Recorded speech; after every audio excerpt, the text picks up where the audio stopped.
नाज़रीन, बड़ी खबर यह है कि हिज़्बुल्लाह के हमलों के नतीजे में 2,50,000 इसराइली इस वक्त ज़ेरे ज़मीन जा चुके हैं, शेल्टर्स के अंदर जा चुके हैं।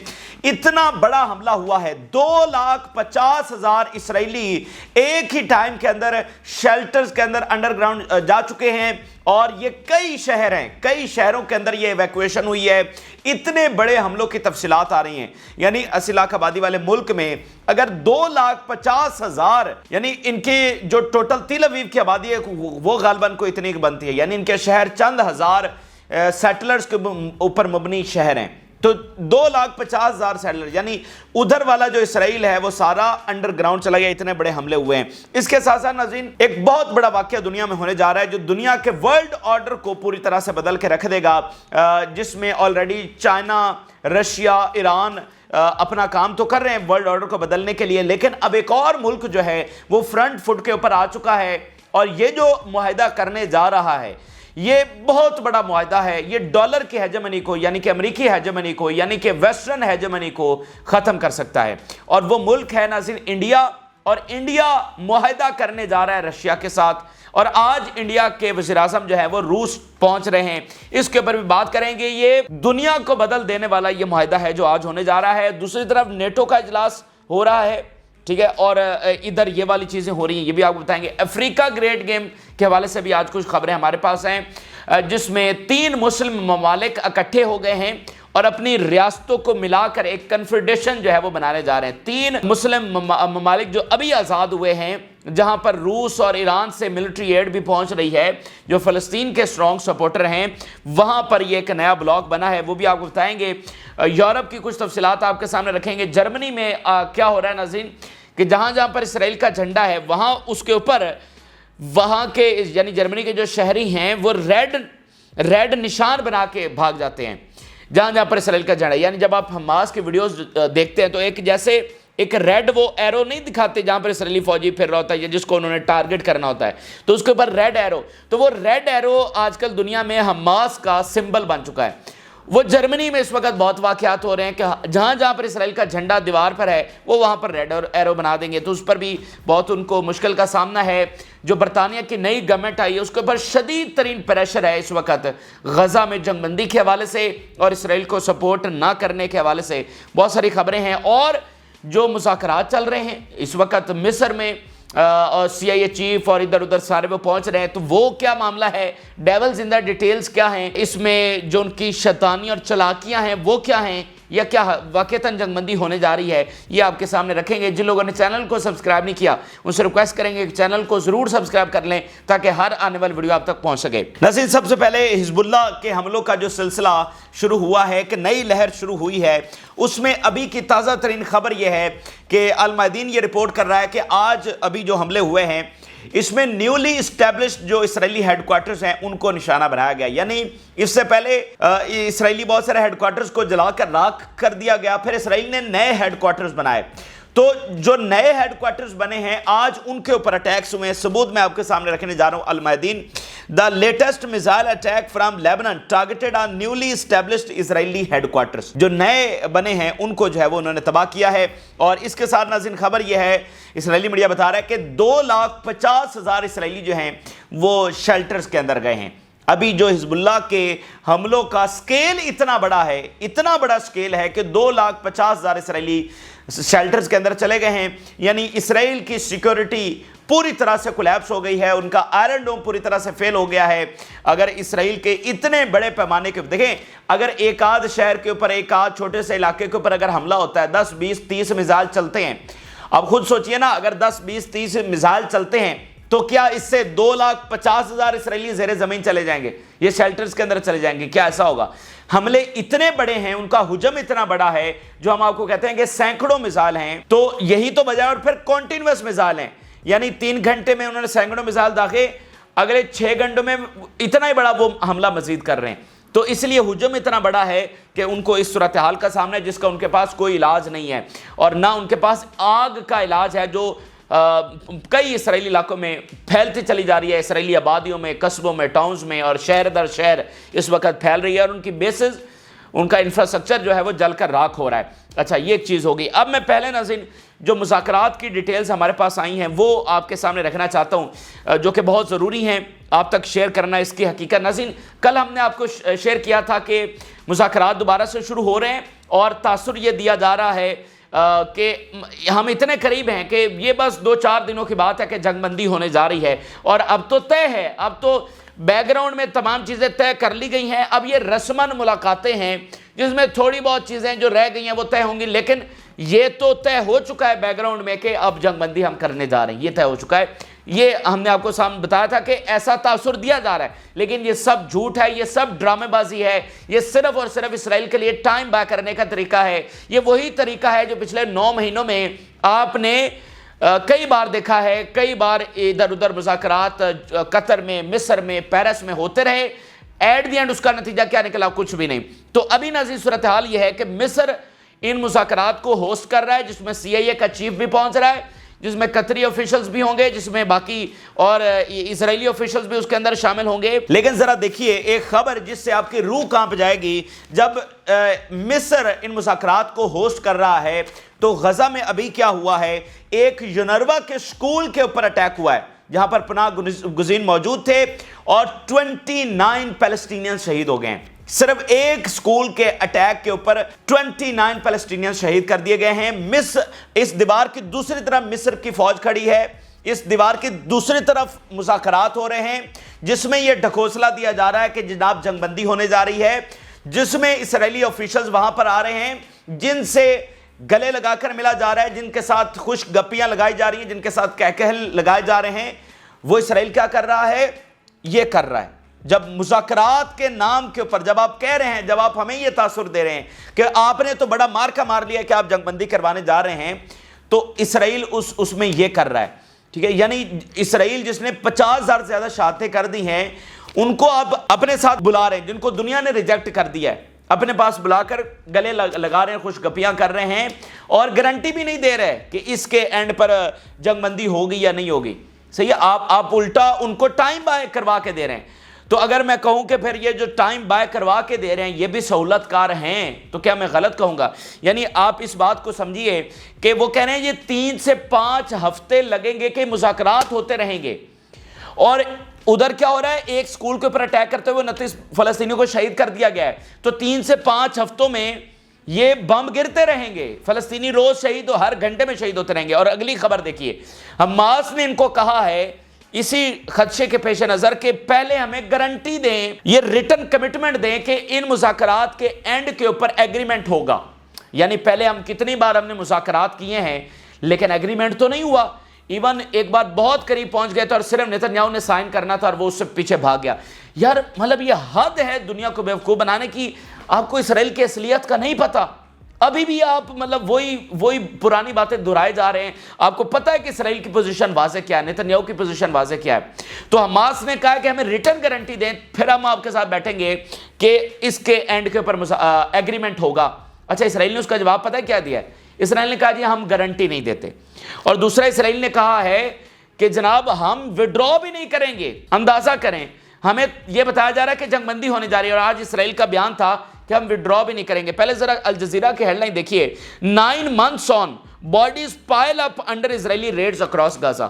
پورے غزہ پر بمباری جاری ہے اور piles up، bodies piles up، جیسے کہتے ہیں نا باڈیز کا ڈھیر لگ گیا، یعنی شہید فلسطینیوں کا یہ piles up ہو گئے، ڈھیر لگا ہوا ہے، اور across غزہ بمباری جاری ہے جب یہ بات کرنے۔ پھر دیکھیے Israel will not accept Hamas request for written commitment. Israel will not accept the withdrawal of the army from important places within the framework of the prisoner deal with Hamas. نہ ہم ریٹن کمٹمنٹ دیں گے کہ ان 5 ہفتوں کے مذاکرات کے بعد ہم ایگریمنٹ کریں گے یا نہیں، نہ یہ کمٹمنٹ دیں گے کہ ہم وڈرا کریں گے یا نہیں۔ تو یہ صرف اور صرف جو ہے ٹائم بائی کرنے کا طریقہ ہے، اور یہ کتنی افسوسناک بات ہے، کتنی افسوس، جن کو دنیا نے ریجیکٹ کر دیا، جو دنیا کے سب سے ظالم اور وار کرمنل اسٹیبلش ہو چکے ہیں، ان کو بلا کر جو ہے خوش گپیاں لگائی جا رہی ہیں اور ٹائم بائی کرنے میں ان کی مدد کی جا رہی ہے۔ تو مجھے نہیں پتا ہم کس طرح سے اس کی جسٹیفیکیشن دے سکیں گے، آگے تاریخ میں क्या होगा, कैसे इसका हम बताएंगे कि हम क्या कर रहे थे जब गजा में यह सारा कुछ हो रहा था, तो हम क्या कर रहे थे, उन मजलूमों के जालिमों के साथ बैठे हुए थे और कुछ भी नहीं टाइम वेस्ट कर रहे थे। तो बात नाज़रीन सारी यह है कि अगर हमास आज परमानेंट सीज फायर की डिमांड से पीछे भी हट जाए, अगर हम दूसरा सिनेरियो सपोज करें, परमानेंट सीज फायर की डिमांड से पीछे भी हट जाए, तो मुआहिदा होने के चांसेस हैं, बिल्कुल ऐसे ही है कि चांसेस फिर तो बन जाएंगे। लेकिन मुझे बताइए फिर क्या होगा, 2 महीनों के बाद क्या होगा? अभी तो जंगबंदी हो जाएगी, 2 महीनों के बाद क्या होगा? यानी आपको इसराइल की बात समझ नहीं आ रही कि वो कह रहे हैं हम परमानेंट सीज फायर नहीं करेंगे, यानी वो ये कह रहा है कि ठीक है फिर थोड़ी देर के लिए हम रोकते हैं, लेकिन जंग हम दोबारा शुरू करेंगे, दोबारा से हम हमले शुरू कर देंगे। सही है, तो आपको ये बात समझ नहीं आ रही? हमास अगर पीछे हट भी जाए तो हल नहीं है, थोड़ी देर के लिए जंगबंदी हो सकती है। तो आपको जिसको प्रेशराइज करना था, ये जिसके खिलाफ एक्शन लेना था, वो इसराइल था। उसका पूरा 75 साल का माजी आपके सामने है, 75 से भी 100 साल का माजी आपके सामने है। और दूसरी जरा सिनेरियो अगर देखें, बिल फर्ज इसराइल फिलहाल कहता है कि हम परमानेंट सीज फायर के ऊपर एग्री हो गए, तो फिर क्या? यानी जितना कुछ उन्होंने कर दिया है, अब आपको अभी भी हक़ाइक़ समझ नहीं आ रहे। अगर वो अभी कह भी देता है कि मैं परमानेंट सीज फायर कर रहा हूं, तो क्या आगे चलकर आपको वो फलस्तीनी रियासत देंगे? क्या वो फलस्तीनियों को यहां पर एक अलग स्टेट बनाने देंगे? क्या ये देंगे आपको? ये करेंगे आपके साथ? तो वो सब ढकोसला होगा जो भी वो करते हैं। तो आप ना कोई सॉलिड गारंटीज ले पा रहे हैं, ना ही फलस्तीनी रियासत के लिए कोई सॉलिड इकदामात उठा पा रहे हैं। इसीलिए एक्सेस ऑफ रेजिस्टेंस इन बातों को जानते हुए वो अपने तौर पर जंग लड़ रही है। आपका इसमें कोई किरदार नहीं है, ठीक है? ना आप बयानिए के महाज के ऊपर हैं और ना आप जो है वो कहीं एक्शन में हैं, ना आप किसी दूसरे महाज के ऊपर इसमें कोई किरदार अदा कर रहे हैं, बल्कि सिर्फ और सिर्फ जो है वो टाइम वेस्ट किया जा रहा है। तो ये सूरत हाल अलबत्ता इसराइल के अंदर मुजाहरे हो रहे हैं, लाखों लोग निकले हुए हैं, उनकी आर्मी के कमांडर्स आकर ये कह रहे हैं कि जंगबंदी होनी चाहिए, हम तो नहीं लड़ सकते, ये तो मुकम्मल तबाही होगी। लेकिन इसराइली क़यादत, अमरीकी, यूरोपी ये बिल्कुल संजीदा नहीं ले रहे और मुनाफकत से काम ले रहे हैं और जंग जारी रखने के ऊपर इनका पूरा इरादा है। दूसरी तरफ इसराइल के अंदर से एक खबर और है कि इसराइल रिक्रूट करने जा रहा है 3000 वो जो अल्ट्रा ऑर्थोडॉक्स जूस हैं, जो कि सबसे ज़्यादा इनका मजहबी तबका है, जो इससे पहले फौज में सर्विसेज अंजाम नहीं देता, वो अब 3000 में भर्ती करने जा रहे हैं। इसके 2 एस्पेक्ट हैं। पहली तो ये कि इतनी फौज शॉर्टेज हो गई है कि उनको 3000 भी बंदे चाहिए, कि 3000 भी अगर आ रहे हैं तो उनको लेकर आओ। 6 लाख की ये फौज थी। दूसरा एस्पेक्ट ये है कि इसराइल के अंदर जो डेंजरस सूरत हाल है वो मजीद होगी, जिसको आज इसराइली मीडिया खुद भी लिख रहा है। उनके मुताबिक ये जो अल्ट्रा ऑर्थोडॉक्स को फौज में भर्ती करने पर मजबूर किया जा रहा है, वो नहीं चाहते भर्ती होना, उनको मजबूर किया जा रहा है, तो उनका रिएक्शन बहुत सख्त आएगा। और ये ऑलरेडी जब इतना क्योस है इसराइल के अंदर, तो ये बहुत डेंजरस डिसीजन होगा। इसराइल का वो सबसे ताकतवर तबका है, जैसे हर मुल्क के अंदर मजहबी तबका सबसे ताकतवर होता है, तो ये इसराइली तबका भी सबसे ताकतवर है, ये कुछ भी कर सकता है। तो इसराइली मीडिया इसके ऊपर बात कर रहा है। अब जरा आ जाते हैं जो एक चीज होने जा रही है, जो हम वर्ल्ड ऑर्डर के ऊपर हम नाज़रीन बात कर रहे हैं कि देखें, जब ये निज़ाम इतना माजूर हो चुका है, ये जब निज़ाम इतना जालिम हो चुका है जो फ़लस्तीनियों को इंसाफ नहीं दिला सकता, तो ईस्ट की फोर्सेस ने ये फैसला किया है कि हम जस्टिस के ऊपर मुबनी एक नया वर्ल्ड ऑर्डर बनाएंगे। इसके तहत अब मामलात, जो मौजूदा वर्ल्ड ऑर्डर है, इसके ऊपर मामलात नहीं चल सकते हैं। और इसराइल भी जो मौजूदा वर्ल्ड ऑर्डर है जो कायम है, इसकी एक सिंबल है। तो अगर ये टूटेगा और नया वर्ल्ड ऑर्डर आएगा तो इसराइल भी उसके साथ ही जाएगा, पुराने वर्ल्ड ऑर्डर के साथ इसराइल भी जाएगा, क्योंकि ये पिछली वर्ल्ड पावर्स का तमाशा था जो उन्होंने यहां पर रचाया। तो इस सिलसिले में एक और बहुत बड़ी डेवलपमेंट हुई है, और जिस मुल्क ने ये डेवलपमेंट की है और जो मुआहिदा वो करने जा रहा है वो इंडिया है। और ये यूएस हेजेमनी के खात्मे का, उनके डॉलर के हेजेमनी खात्मे का सबब बनेगा। और यहाँ पर हमने इससे पहले भी एक चीज़ आपके सामने शेयर की थी कि ट्रायलेटरल अलायंस सबसे बड़ा खतरा बन गया है अमेरिकी हेजेमनी के लिए। वो कौन सा ट्रायलेटरल है? ईरान, रूस और इंडिया। ये जो तीनों मुल्क हैं ये आपस में इकोनॉमिक एग्रीमेंट्स कर रहे हैं, रोड्स के एग्रीमेंट्स कर रहे हैं, यानी ट्रेड रूट्स के एग्रीमेंट हो रहे हैं, और बंदरगाहों के मिलिटरीली एग्रीमेंट्स हो रहे हैं। बहुत सारी फील्ड्स के अंदर आपस में मुआहदे हो रहे हैं। और अभी जो सबसे बड़ा मुआहदा होने जा रहा है, आज इंडिया के वज़ीर-ए-आज़म जो है वो पहुंच रहे हैं रशिया के अंदर, और वहां पर नाज़रीन वो आपको पता है क्या डिस्कस करने जा रहे हैं? वहां पर इंडिया के प्राइम मिनिस्टर ये डिस्कस करेंगे पेमेंट मेथड क्या होगा। रशिया ने डॉलर को मुकम्मल अबंडन कर दिया है। ये मैं आपको इतनी बड़ी खबर दे रहा हूं कि इंडिया के लोग हों, बाकी दुनिया के लोग हों, वो इससे बरह रास्त मुतासर होंगे, क्योंकि डॉलर जा रहा है। ये मैं आपको बताऊं, ये शायद आप इसकी गहराई को नहीं समझ रहे। ये जो डॉलर जा रहा है ना, ये बड़े नाजुक टाइम से हम गुजर रहे हैं। दुनिया की इकोनॉमी किस तरह से क्रैश हो सकती है, क्योंकि एक निजाम कायम है, इकोनॉमिक निजाम। तो जब डॉलर नहीं होगा तो आप पेमेंट कैसे करेंगे? तो ये जो मुल्क हैं ये तो अपने आप को संभाल रहे हैं, तो बाकी मुल्कों के ऊपर क्या असर पड़ेगा? तो बहरहाल इंडिया जो है वो मुआहदा करने जा रहा है और डिस्कस करने जा रहा है कि पेमेंट मेथड क्या होगा, क्योंकि रशिया तो डॉलर में ट्रेड नहीं कर रहा, उसने ऐलान कर दिया है। और इंडिया भी इसके ऊपर वर्किंग कर रहा है कि वो नेशनल करेंसी के अंदर ट्रेड करे, डॉलर के बगैर ट्रेड करे। एक दो मुल्कों के साथ उसने मुआहदे किए भी हैं कि नेशनल करेंसी के अंदर जो है वो ट्रेड होगी। जरा खबर देखिए, Putin Modi likely to discuss money transfer mechanisms in Moscow. The two presidents are scheduled to launch a mechanism that would allow visitors, सुनिएगा ये इंडिया के लोगों के लिए, that will allow visitors and students to use their national currencies when visiting. यानी दोनों मुल्कों के लोग, स्टूडेंट्स, बिजनेसमैन, जब वो ट्रैवल करेंगे, आपस में ट्रेड होगी, स्टूडेंट्स आएंगे, तो वो किस तरह से पेमेंट करेंगे। और फिर जो इनका इतना बड़ा हुजम है ट्रेड का, तो उसमें पेमेंट मेथड क्या होगा? ये सेम पेमेंट मेथड लेकर आ रहे हैं ईरान, रशिया और इंडिया।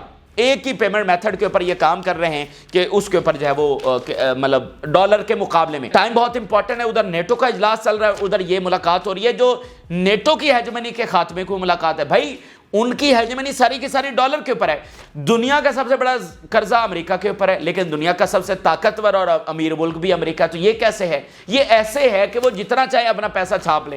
तो डॉलर की बात है सारी, मईशत की बात है सारी, उसी के ऊपर उनकी हेजेमनी है। तो मैं आपको ये बता दूं कि उनका फाइनेंशियल ऑर्डर जा रहा है, उनका वर्ल्ड ऑर्डर जा रहा है। तो सवाल यह है कि क्या वो इस वर्ल्ड ऑर्डर को, इस फाइनेंशियल सिस्टम को बचाने के लिए क्या वो जंग करेंगे?